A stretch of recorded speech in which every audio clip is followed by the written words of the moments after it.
Good evening, everyone. First of all, welcome back. And I want to introduce Dr. Janice Fitzgerald, who will give us the update. Of course, she's the Chief Medical Officer of Newfoundland and Labrador, and she'll give us the update on the overnight of COVID-19. Thank you, Premier. Good afternoon, everyone. Today, I'd like to advise that we have 15 new cases of positive cases of COVID-19 in Newfoundland and Labrador. These cases are all in the Eastern Health region. We are now able to confirm positive cases at our provincial public health laboratory, and public health is initiating contact tracing for all of these cases, and those who are close contacts will be advised to quarantine. Our total number of cases is now 82. Of these, everyone is recovering at home. This means we now have 76 cases in Eastern Health Region, 2 in Central Health Region, 1 in Western Health Region, and 3 in Labrador-Grenville Health Region. Our cases range from ages 8 to 80. The median age is 55 years. Of these cases, we have 7 people under the age of 19, 9 between 20 and 39, 12 between 40 and 49, 21 between 50 and 59, 15 between 60 and 69, and 18 above 70. We have tested 1,491 people, and of those, 1,409 have been confirmed negative. We have swiftly been using the public health measures at our disposal to help minimize the impact this virus has on our province. Another lever we have in our province is to pull on is our strong sense of community. We are accustomed to helping our neighbours and those in need, and we answer the call. But now support for your family, friends, and neighbours takes on a different meaning. Support now means staying home, unless it is essential to go out. By staying home, you are helping to protect those that still have to go to work to ensure we continue to have our essential services. You are staying home so that we can minimize the risk to our healthcare workers, our grocery store workers, our municipal infrastructure workers, and others. If we are not out mingling, we can delay the virus's spread. Flattening the curve is all of our responsibility. I want to speak for a moment about those accessing healthcare services. When accessing healthcare, let your healthcare provider know whether you are at increased risk for COVID-19. This will allow our healthcare workers to put on the appropriate personal protective equipment and protect themselves. This is for everyone's health and safety. Your access to healthcare will not change. You will still get care. If you are sick and do not require medical attention, you must stay home. If you are healthy, go out only for essentials. Wash your hands frequently and well, and practice physical distancing. In summary, we have 15 new positive cases in this province. Our total number of cases is now 82. How we act now affects how this will unfold in our province. This is a new reality, and it won't be over by Easter. We must have patience. We must be diligent. We are in this together. Thank you. Thank you, Dr. Fitzgerald, and good afternoon, everyone. Today, which is an historic day in Newfoundland and Labrador, we have opened up our legislature in what is an urgent sitting of the House of Assembly. And it was critical issues that are being dealt with in this unprecedented time in our province. It has never been more important for all of us, as Dr. Fitzgerald has just said, for all of us to work together, but even as legislatures to advance significant legislation. Collaboration is at the forefront. Politics is put aside. So I want to thank our joint committee members, Mr. Jess Crosby and, of course, Alison Coffin and myself, who working with health officials whom we meet with every day. Of course, Minister Haggie joins us on those meetings, as well as other ministers when required. And what we're dealing with are measures that are associated with how we respond to the measures associated with reducing the spread and protecting you as a result of COVID-19. Today's opening of the House of Assembly is once again putting supports in place, both socially and economically, that will impact our province. The legislative amendments that we are discussing this afternoon complements the initiatives that we have already actioned. Amendments that will support residents, support families, and support businesses. But they will also provide support for employee protections. We do not want to see anyone lose a job as a result of decisions that they have to make related to COVID-19. We are also looking at protection for tenants of rental properties. This is so tenants don't face eviction if they encounter lost income and not able to pay the rent as a result of COVID-19. We're extending interim supply, which means putting in place financial measures to September the 30th, so the money is available to pay for the services, just in case we find ourselves in disruption of the legislature between now and June of 2020. This ensures that existing government services, such as health care, can continue. Today, we are also introducing some $200 million in contingency funding. This is to address the impacts of COVID-19 related to reduced oil prices. We're looking to provide long-term care borrowing authority for some $2 billion. Now, normally this is a part of the budget process within our province, but we're seeking the authority as your government to continue to borrow through the remainder of this year. This will allow, once again, the ongoing government operations, as well as the ability to respond to the current revenue volatility in our province. We are looking to put in place temporary variation of deadlines when an activity needs to be done. This could be something as simply as an annual report or audit reviews. Now, we're not looking for this to be endless without an expiry date. This will be a 6-month extension till the next sitting of your legislature. Also today, on the floor of the House of Assembly, we will be discussing the borrowing capacity of Hydro Corporation, of course, and this is some additional borrowing capacity to support Hydro just in case we see revenue reduction as a result of COVID-19. I want to provide some further information about the amendments to the Labor Standards Act, as this will provide measures for leave of absence without pay. This is about job protection if an employee is unable to work for the following reasons. If the employee has returned from travel and must self-isolate, if they are under urgent or under medical investigation supervision for the treatment of COVID-19, if they're in isolation or quarantine due to COVID-19, if the employee is acting in accordance with the public health direction, if an employer directs the employee not to work due to COVID-19. Also, if the employee needs to provide care to a person for a reason related to COVID-19, such as school or even daycare closures.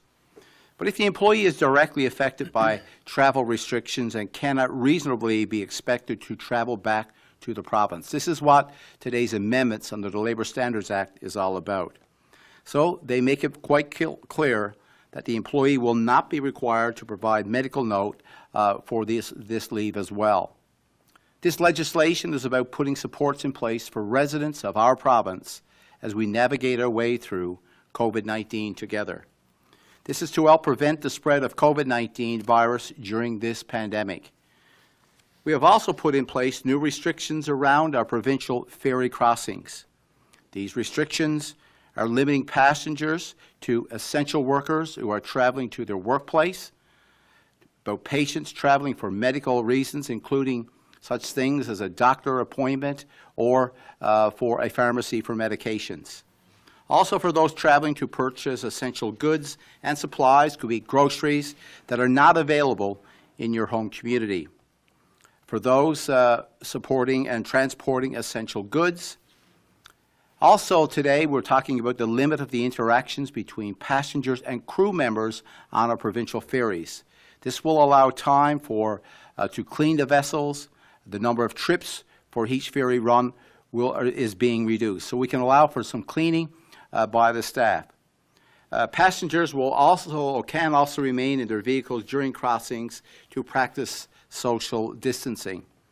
However, with the discretion of the captain from time to time, people or passengers may be able to vacate their vehicles. Today I also want to speak about the travelers between Corner Brook and Blanc-Sablon on the Cometic W. The number of passengers traveling on that route has been reduced to 53. For passengers who are currently returned from travel outside the province, you must inform the ferry service provider as soon as possible. I also want to give clear direction in regards to businesses with existing contracts with the provincial government. Those contracts will be honored through the duration of the COVID-19 pandemic. The businesses and the contractors who have existing contracts with government are required to continue to pay their employees who were put in place prior to the issuing of the public health state of emergency. Please, this is not an opportunity for you to make more money while we continue to pay those contractors. The least that you can do is pay your employees. That is the direction today. As an example, if you have a bus contractor, we're asking you to retain the drivers that you have on your payroll during the time of the suspension of your service. Now, yesterday, Prime Minister Trudeau announced that people returning from outside of the country in the 4 airports that are identified as international airports, if you're returning from an international destination into Vancouver, Calgary, to Toronto, or in Montreal, these are the 4 designated international airports, you must immediately self-isolate for 14 days. I want to explain this a little bit. If you come into an international airport and you have to continue to destination, your final destination, like Newfoundland and Labrador as an example. If you're asymptomatic, you can continue to travel. If you're symptomatic, you must self-isolate. There will be random checks throughout your 14-day self-isolation. If you're self-isolation as you continue to travel, once you reach your home in Newfoundland and Labrador, you must self-isolate at your final destination here in Newfoundland and Labrador. So to break it down further, this self-isolation period is for 14 days. This is not new if you travel from another province in Canada or from an international destination. Now, just yesterday, we've heard about challenges from truck drivers traveling across the province that have been restricted from having access to things like washroom facilities. So I want to let you know that we've been in touch with the companies and that we have been ensured that your access to washroom facilities will continue. They will not be restricted. These long-haul truck drivers are carrying essential products like food and medical supplies to our province, and it's important that they have access to these facilities. I also want to talk about Canada Post today, and I know many of you are aware of the disruption that's associated with the temporary closure of the St. John's mail processing plant and the delivery depot here in Canada Post. So today we want to mention about about the delivery of checks by the province. So what we've been able to do is establish from St. John's to get for income support people that we have made provision with Canada Post in areas, in their depots, in their areas, their post offices outside of St. John's for the checks to be delivered there. It's important to note that 96% of our income support receive their checks by electronic support, but there are others. We could have landlords who receive checks from your provincial government, some pensioners, support enforcement as an example. So we're now making provisions. The checks are being cut as we speak, and we will make provisions to get those checks in your hands.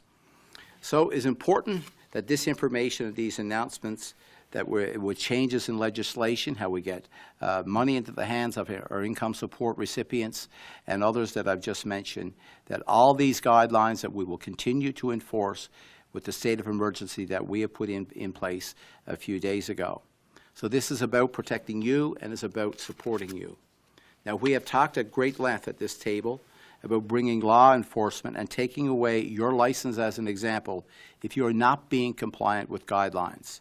So once again, we will remind everyone and reiterate that not standing by the guidelines that we put in place, these are reckless practices, these are reckless behavior. So let's be responsible. This is not where our focus should be right now, but we will be prepared, as Dr. Haggie has said many times, to take action if it's needed.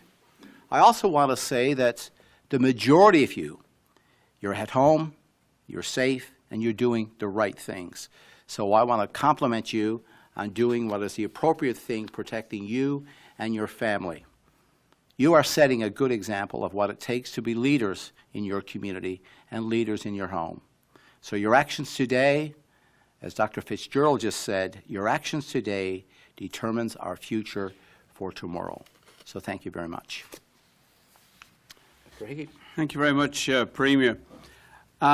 We're seeing the impact on our COVID-19 figures from the events around March 15th to 17th at the funeral home.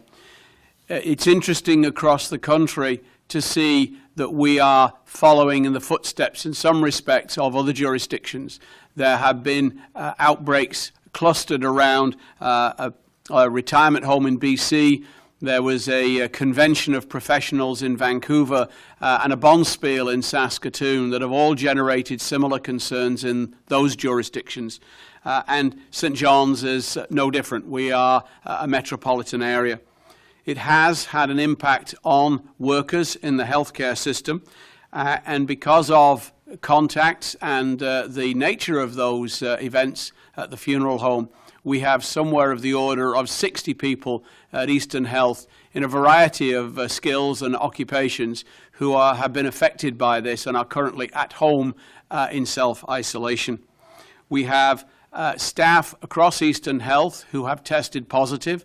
The total number in Eastern Health is 9, and not all of these are located at the Health Science Centre, however, but most of them are related to the funeral home. These staff are currently well or experiencing mild symptoms, if symptomatic.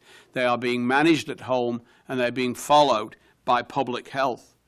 But what it does do is it speaks very much again to the importance of what Dr. Fitzgerald has said around staying home if you do not need to be anywhere else. And particularly for healthcare professionals or workers in the healthcare system, if you have symptoms of any kind like this, don't go to work. Amongst the group of individuals affected in Eastern Health, we have 4 teams of paramedics who are currently in self-isolation. They were unaware when they went to a call of the patient's potential exposure to COVID-19. So if you need an ambulance, please make sure you tell the dispatcher at the time of your call whether or not you've been exposed. The crew will need to use PPE, but rest assured that will not stop an ambulance coming if you need it. Every ambulance in this province, and I must emphasize that every ambulance in this province has a PPE kit. It is important, however, that you repeat whenever possible the fact that you may have been exposed to allow our first responders to take the appropriate precautions to protect themselves as well as you. The fact that you may have been exposed to COVID-19 or have COVID-19 is not going to determine whether or not you get care. These folk will come no matter what, but please warn them, please let them know. It's for your protection and it's for their protection when they go home to their families. We've heard concerns lately around home support workers. They are concerned about whether they are considered essential workers.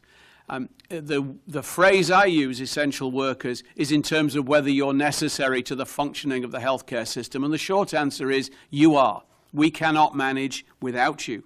We have extensive information for home support workers, for clients of home support workers, and for home support agencies on our COVID website. And I would encourage you to go and have a look at it. It's in the resources section, and it's at least 3 or 4 pages long. We've supplied this to agencies, and we've supplied it to the RHAs as well, but it is a wealth of information for you. We would encourage for you to use the website. This information is updated regularly, and it should answer the bulk of your questions. Now, yesterday, during some questions, I've heard that my comments around pharmacists and prescriptions have caused some agitation. And I just want to give a little bit of background to that. We have had correspondence from manufacturers who have been telling the department that they have no issues with their processes. I have had very mixed messages, however, from wholesalers who have given me totally conflicting messages. Up until yesterday, I was not actually aware of any significant shortages related to the pandemic. We have unfortunately become grown accustomed to drug shortages for other reasons. So when I was questioned, I provided the information I had at the time. But on further investigation in the light of comments, the best way I can describe the situation currently is at best it's confusing. The limit on dispensing numbers and periods was set by the pharmacy board in this province. We want people to stay in their homes. We want them to interact as little as possible and to have as little need as possible to go out for essential things like medications. And we won't want people getting out of their homes more often than necessary to get their medications. So the short answer is, at the moment, we're working through these apparent conflicts with the parties concerned. The recommendation of the pharmacy board is, however, a blanket directive. And my information is that the difficulties with supply relate to a very confined group of medications. So that, again, is an issue to work through.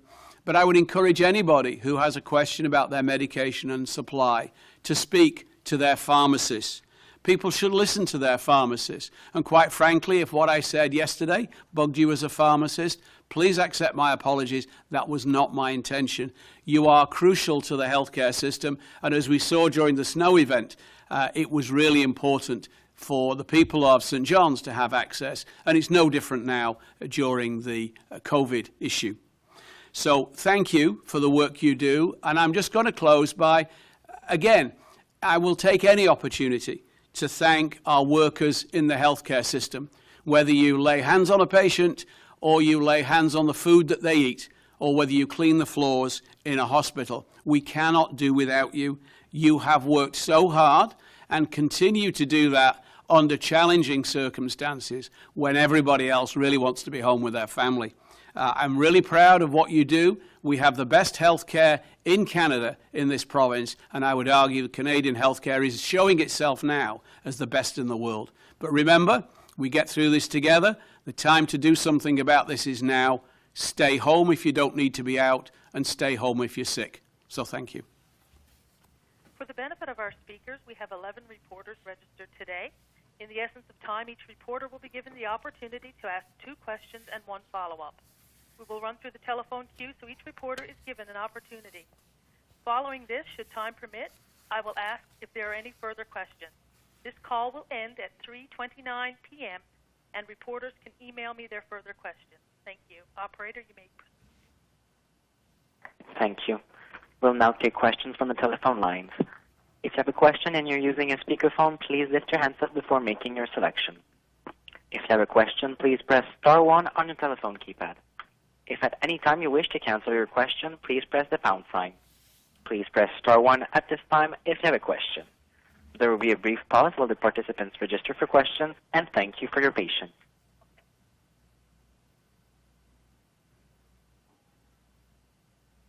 We have the first question from Peter Cohen from CBC. Please go ahead. Your line is open. Looking on a per capita basis, this province is now one of the highest. I haven't done the most recent math, but it looks like we're kind of around second or third highest. What do you say to people who are concerned that we're not flattening the curve? I think it's difficult on the basis of the numbers at the moment to draw any hard conclusions. There's certainly absolutely no room for complacency. We have pulled every lever that the other provinces have pulled, and in actual fact, a lot of them, we have led the way. We have the most progressive set of orders under our health state of emergency. We have acted as promptly as we could, and we were the first of the provinces to actually require self-isolation for those who have travelled outside. The bulk of our cases are driven from one location over a 3-day period.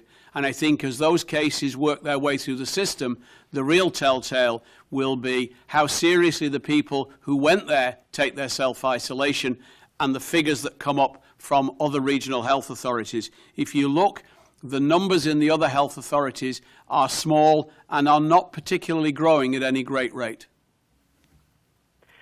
When you look at childcare, you're providing it for essential government workers. Why not for essential private employees, things like grocery store workers who tend to make a much lower wage to begin with and are still vital to keeping the province going? Yes, Peter, this is something that we will be looking at. First and foremost, in the early days, we wanted to get an answer for our healthcare workers and some of our correctional officers, police enforcers, and so on. So it was important that we get the message to those who are working front lines. But this is not about forgetting others as well, like you just mentioned, the grocery store workers, and even some people, as as Minister Haggie just mentioned, people that are working in pharmacies, supplying, some vital services, to our community as well. So, we wanted to get the healthcare workers and that piece done first, and some others that we identified yesterday. But that doesn't mean that we will not include others as we move through this. We fully are aware of the work that they do in providing those services, and we want to support them as well. You've said that child care providers should be shut down because of social distancing. We want to keep kids at home. We're hearing from early childhood educators that are concerned because as part of the condition to receiving financial compensation from government, they are required to take children from essential workers. What do you say to early childhood educators who are concerned about their own safety and the safety of the children they're looking after, considering they'll be put into environments that originally we had said shouldn't be happening? Yeah, so when you look at the regulated child care operators within our province, as a government, we have continued to support them, continued to make payments with their operating grants, as an example, continue to pay them as if their spaces were full. So all we're asking now, as part of this province working together to support those essential workers and others in the future, is that they take on a reduced capacity children up to age 13 to support our workers. So this is not about just cutting back. They're paid already, so they're paid to be full capacity, paid their operating grants. So now all we're asking is for those child care operators to support our workforce that are out there providing essential and services for those in time of need. Thank you. Our next question is from Kellyanne Roberts from MTV News. Please go ahead. Your line is open. Dr. Fitzgerald, we've limited social gatherings to 10 people, down from 50. How can we say it's safe for fishing vessels, food processing operators, and plant workers to still operate? So we have to look at the balance. We need essential services. We need a food supply chain. So we have to balance that. So we've recommended appropriate physical distancing within those plants, appropriate hand hygiene to ensure that workers can stay safe. Obviously, if anyone is sick, they're not allowed to come to work. But we have to find that balance of being able to provide essential services and maintain the food supply. In terms of the cases that were now announced today of 15, how many of those are contacts, how many travel, how many under investigation? Breakdown of today's numbers: travel, contacts, and under investigation. So I don't have the full breakdown of the 15 that have come in today. Public Health is still doing those investigations as we speak, but hopefully tomorrow I'll have a little bit more information about that. Thank you. There are rumors running around, and I will emphasize rumors, that some of those that have tested positive did work at a long-term care home. Can you speak to this, and so if those families have been contacted? I cannot speak to that at this time. I have not heard that.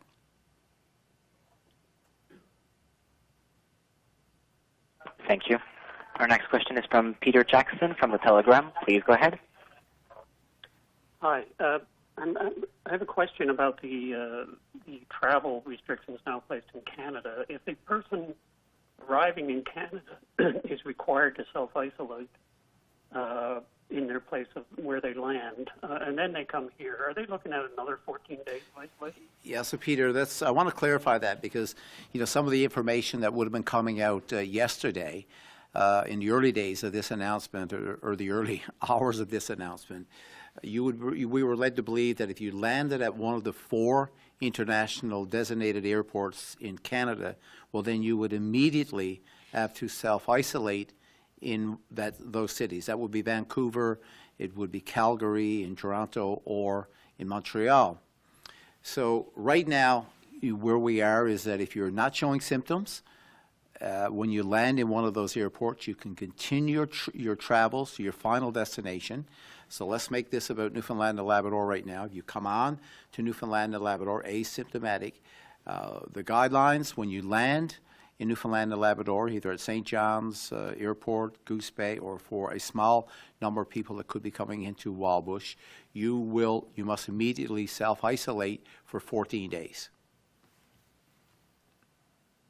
Oh, okay, so as one follow-up, I'll take that as a yes, that it's conceivable someone with symptoms who might have to stay on the mainland would also have to self-isolate here, so they could be facing Yes. a total of 28 days. That's correct. That's correct. So you could, if you're showing symptoms, you would isolate in the community, in the city where you landed. Okay, we've talked about a lot of different sorts of work, and one that hasn't come up is sex workers, who are obviously hit hard by this crisis. Are there any? Do any of the supports that are in place would apply to them? Can they avail of any support? So it was about sex workers and support for them. Yeah. The challenge that we have with that is similar to the challenge that we faced when we were talking earlier in later last year around the issue around massage parlors in St. John's. The bottom line is that these individuals are in a unique position in that the services they offer are not of themselves illegal, but their clients and the advertising and the rest of it is. It is not a recognized industry, nor does it lend itself to easy identification of people who would want to avail of financial supports. I'm open to discussions with SHOP or places like that, Blue Door, who may be able to advise me differently, but as yet I have not heard from them during this particular pandemic. Thank you. Our next question is from Elizabeth Whitman from All Newfoundland Labrador. Hi there. I had a question regarding the local lab that is now able to do the testing rather than the National Microbiology Lab. So I'm curious, what's our capacity for tests at once, and what is the wait time for those results? That's a good question, thank you. The ability to confirm a test as positive is a quality assurance issue. The National Microbiological Laboratory required 50 tests to be determined and compared. Once those have been done, we are in the position where our test is validated and we know it works. So we've passed that landmark with both negatives and unfortunately positives. In terms of the wait time for the test, once the specimen is received in the laboratory, they are done in 2 runs in the day, and the average gap between each run is about 6 hours. The main determinant of the turnaround, in actual fact, is how long it takes the specimen to get to the laboratory, given our rather dispersed geography. But there is a system in place to do that. The lab is staffed 24/7, and there is capacity yet to do further tests than the number that we're receiving. Great. And my understanding before was that the Newfoundland and Labrador lab would do the presumptive test, and then it would be sent to Winnipeg. Is now it just being one streamlined test here? No, what happens is there's 2 parallel streams here. One is for diagnostic purposes, and what happens is the test here has to be validated. We required at least 50 in each category to be identical to the Winnipeg results before Winnipeg would say our test is valid and passes a quality assurance process. Nationally, we have agreed that every specimen would also be sent to Winnipeg because for cataloging purposes and for research purposes, these are gene sequenced. There has been talk that there may be more than one strain of COVID-19, and this is the kind of work that Winnipeg is equipped to do and nowhere else effectively. So the validation piece is simply a laboratory quality control, which happens with any new test, and this was new to us when we started. Oh, okay. And I was also hoping to get a breakdown between the presumptive and the positive cases now in the province. There are none. All our tests are either positive or negative, and the results are confirmed when they're issued. Perfect. Thank you. Our next question is from Drew Brown from the Independent. Please go ahead. Hi. I'd just like to thank Dr. Haggie for addressing some of the pharmacy comments in the preamble, because I've also been hearing some of the same things. And I'm reassured to hear that the problem, the manufacturing side of the supply chain is apparently fine. But one of the issues that I have had brought up to me is that wholesalers themselves were not under the impression that they had to report to the provincial government whether there were any issues in the supply. So I'm just wondering if you can clarify what steps the province is taking to coordinate the distribution of the medical supplies in question. The province has a responsibility directly for the Regional Health Authority drug supply, and that is a kind of separate mechanism, although it's related obviously to the private pharmacies. The facts of the case are that we have had drug shortages on and off for some time due to things that we really cannot explain, because they seem to be manufacturing as much as anything else. But quite frankly, the whole process is opaque and is very difficult to unravel, even for insiders. The challenge that the pharmacist described to me over the course of the last 24 hours is a difficulty, particularly around inhalers for patients with respiratory complaints. That seems to be the focus of the current issue. The manufacturers, particularly the generic manufacturers, have reached out to me directly and tell me they have no issues. And as I say, I've received mixed messages from the kind of middlemen, the supply chain. So we're trying to unravel that at the moment. The pharmacy board is another layer of complexity because they control the standards of practice of all pharmacies and pharmacists in the province, and it was they who issued the requirement for 30-day dispensing and no longer. So I think it's a question of trying to get a common understanding. It's easy enough to do with the Pharmacy Association here, the pharmacists rather, and the pharmacy board. The challenge is figuring out what's happening with the supply chain outside the province, and we're currently working on that. As recently as this morning, I had discussions with our Director of Pharmaceutical Services, and she is working very hard to try and get some clarity around that. So I guess what we're trying to find out here, to just summarize it, is this something that's unique to Newfoundland and Labrador, and having some considerable experience as a pharmacist? We've seen drug shortages over the years before. So what we need to find out is if this is something that's actually unique to Newfoundland and Labrador or something that we're seeing in other provinces. What I'm hearing from other provinces is that it is not unique to us, that other provinces are having to deal with this as well. So the way it works, as the Minister just mentioned, is you have your manufacturer who then goes to an wholesaler or someone does a distribution to your local pharmacy. So somewhere in the middle of this supply chain, there's some problems. We recognize this, but I want to reiterate that the pharmacists are doing, I've spent quite a number of years at this, they are an important role in actually working through COVID-19. We must make sure if there's anything that we can do to improve the supply chain, well, we will do it.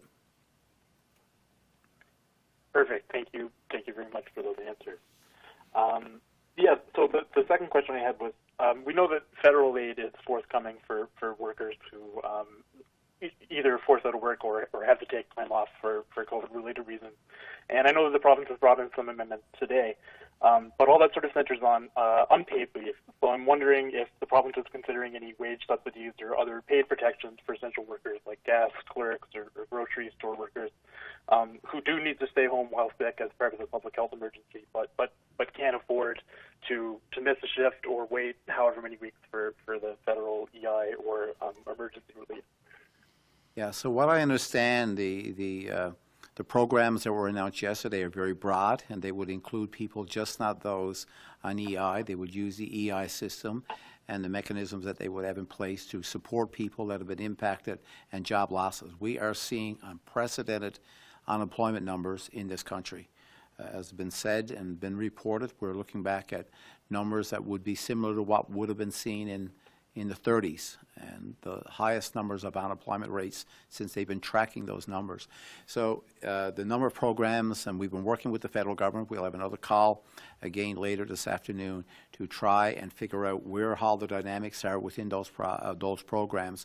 But as my understanding, there will be a suite of programs that will be available to those that do not qualify for EI but have been losing income as a result of COVID-19. Perfect. And it's just a quick follow-up. I don't know, between Snowmageddon and COVID, given how many of these sort of essential workers that we need to keep things running also happen to be minimum wage workers, I don't know if the province is considering revisiting its decision on minimum wage to maybe increase it, given how significant these workers. Yeah, so right now there are a number of programs that we have available within the province to support people in difficult situations. You're right. This has been a tough start to 2020, and I said in an interview that I did yesterday, if we could have a mulligan to start 2020 all over, well, indeed, I think most Newfoundlanders and Labradorians, would take advantage of that. There is no question. I said this federally many times. This province is in a unique situation compared to other provinces of the challenges that we're dealing with in the start of this year. So we'll continue to work with those that are, especially our low-income earners that are impacted through the hardship that we've had this year. There are a number of provincial programs that are already available, but we'll continue to work with those. If there's more needs to be done, we'll explore what opportunities that we have available to us, but continue to work with the federal government to press for those programs to reflect the relevant needs of low-income earners and wage earners in general in Newfoundland and Labrador. I asked reporters if they could shorten their preamble. I know we have about 15 minutes left, and there are about 5 reporters left to ask questions. Thank you. Thank you. Our next question is from Marie-Isabelle Rochon from Radio Canada. Please go ahead. Yes, so we've seen over the week announcements from provinces to directly help business owners. So Nova Scotia announced $161 million to help business owners. New Brunswick announced that business owner can borrow up to $200,000 without interest rate. Wondering what the province is currently doing to help business, concretely, and does the province has its hands tied because of the current fiscal situation right now? What was the last part of your question there? Does the province have what? Their hands tied because of the current fiscal situation of the province. There's no question, and we've had a lot of discussions with my provincial colleagues and with the Prime Minister and the Deputy Prime Minister in recent days, is that not every single province can be treated alike. Not every single province has a similar financial capacity to respond in this situation. They've heard that, from me directly. They've heard it from our Minister of Finance and our other cabinet ministers that are communicating on a regular basis with the federal government. My colleagues and other premiers in other provinces, they recognize that. We were off to a difficult start, I've just said, so something unique must be done for Newfoundland and Labrador. But we will continue to find ways. I've just mentioned today about a $200 million contingency fund as a result of revenues that will be lost in our province related to COVID-19. Also recognizing that more will need to be done, support for our community organizations. Just yesterday, changes that we're seeing today to support those that, that rent in our province right now. So we are looking at a number of options, realizing that in some cases it's much more difficult here, but the federal government also recognizes that we are in a unique situation here in our province. Could you give more detail about this contingency fund? What does it mean for a citizen of the province? Well, what it means is that we're going to continue to work with business. We're going to continue to work with our community organizations to provide supports where we can. It could be through Newfoundland and Labrador Housing. It could be through our working with small businesses directly through our various departments. We will continue to explore whatever ways that we can to support Newfoundlanders and Labradorians who are impacted. That could be small businesses. It could be independent business owners as well. But it's important that we work with the federal government as well, recognizing that we are in a unique situation compared to other provinces. My last question. So Post Canada closed its center because when they learned there was a person with COVID-19. What is the plan if for a similar situation in a hospital or health clinic? What are the procedures, and will healthcare workers receive their full wage during their time in isolation? From the point of view of the healthcare system, we've worked hard to create some capacity. Our bed occupancy continues to drop slowly, and we're approaching the 50% mark in acute care. So we have staff, we have beds. In the event that people are affected by isolation requirements or illness, such as the issues around Eastern Health and the Health Science Centre, those people are covered under the terms of the collective agreement with sick leave entitlement and pay benefits. And in addition to that, there is also now the potential that they may get extra through the measures that the Premier has described. That needs to be clarified in time. But certainly their jobs are protected. It's a unionised environment, and we have very robust collective bargaining agreements with a variety of unions, and we've been speaking with them on a regular basis. Thank you. Our next question is from Julian McKenzie from the Canadian Press. Hello. My question that I have, I was wondering if public health officials feel that public transit services should be restricted to essential workers, particularly retail and health workers going forward, as transit unions are advocating. The union says without this measure, it doubts the community spread of COVID-19 will actually slow. So I was just curious if you feel that public transit services should be restricted. Certainly, public transit services have put measures in place to reduce risk. Right now, it's my understanding they're limiting passengers on a bus to 9 and the driver, so that would be 10 in total. And they have physical distancing measures in place. So that is, public transit is an essential service. It's, for some people, it's the only way that they can get around. So we do have to maintain people's ability to be able to get to where they need to go. I think it's a reminder too that just earlier today we announced changes in the provincial ferry system, which is public transit for many people as they go to their homes. Also, the changes that we made and the limitations around the number of people that would be in cabs, as an example, and also discussions that are ongoing with our bus service, the provincial bus service within DRL. So we're consultations and discussions with those that provide transportation for people that need to access services right across our province. And for my second question, forgive me if this has already been addressed, but can you tell me how many of these new cases are associated with the St. John's Funeral Home that's been linked to an outbreak? Those investigations are ongoing as we speak, so I don't have that breakdown at the moment. Okay, thank you. Thank you. Our next question is from Tyler Dune from the OCM News. Hi, thank you. How did the healthcare workers get exposed, and what does this mean for patients? From my understanding of the information from public health, the healthcare workers were exposed at this funeral event over the course of the period March 15th to 17th. No patients we are aware of have contracted the disease from that. Some were sent home to self-isolate because their condition permitted discharge. There were a small number whose medical or surgical condition would not allow them to go home. They have been placed in isolation on other units in the facility. But I must emphasize we have no individuals hospitalized across the province due to COVID-19. Thank you. And is there a concern about the availability of paramedic services with 4 teams of them now in isolation? Currently, the paramedic service in St. John's has not advised me of any concerns at the moment. It's obviously something we keep an eye on, and it's a topic that we address frequently to make sure, just like other healthcare providers and other sectors, that we're not running into quiet problems with one particular area, be it paramedics or nurses or janitorial staff even.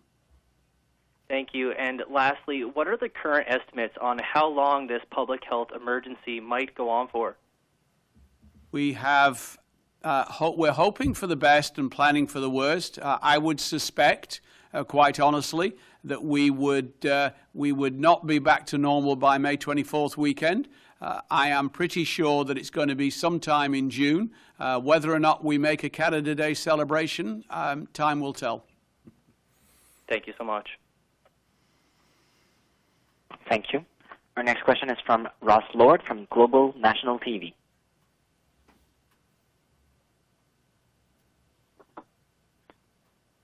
Premier, I wanted to ask you, by way of context, how urgent this $2 billion in borrowing is, because we've heard signals and sort of hints and clues in the recent past about how difficult it is for the province to meet its financial obligations.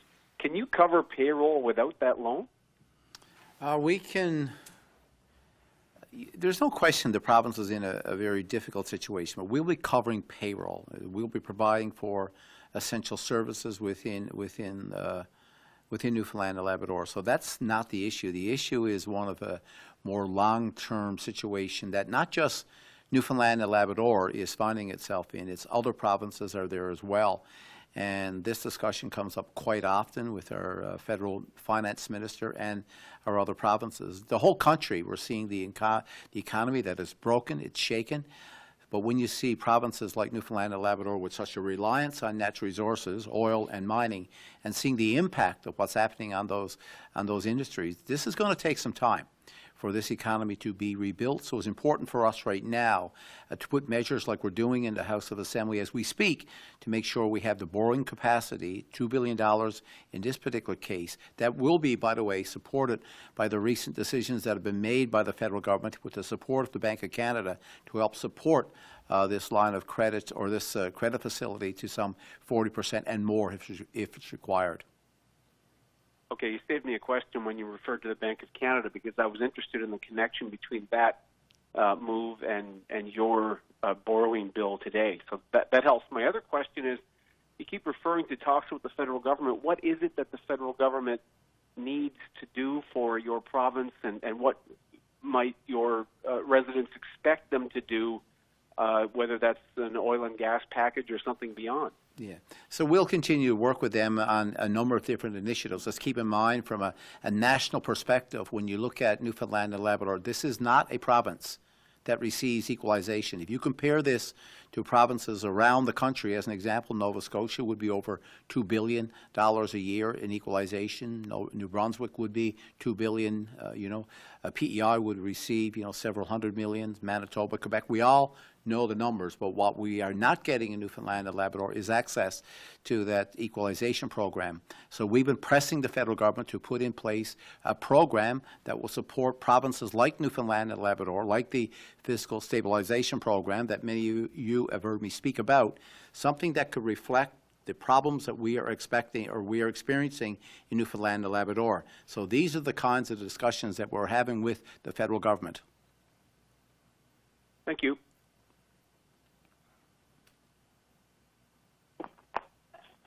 Thank you. Our next question would be from Peter Cohen, if he's allowed to ask a second question. Peter Cohen has had his opportunity. I'm just wondering right now if we have Holly Mackenzie-Sutter on the line, Paul Willamette, or Terry Boland. We do not. Okay, if Peter has a further question, we'll take it. We just have 1 minute.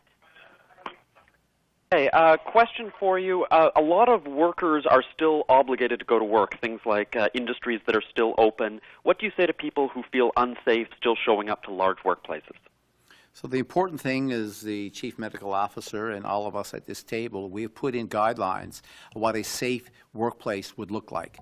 Social distancing, physical distancing, as it's been referred to quite often, making sure there's proper hand washing facilities available and so on. So these are the regulations, the new rules, the new guidelines that are being put in place. If people are unsafe, they can report this to an occupational health and safety, and we're sending inspectors to a number of sites. The important thing is that when employees go to work, it is a safe workplace, and we expect that employers are working with our inspectors and working with the employees to make sure that those workplaces are safe. There are some services out there that must continue to support the support the essential workplace, healthcare, so on. That is a requirement right now. So it's important for those workplaces to be safe. Thank you. The time for questions has ended.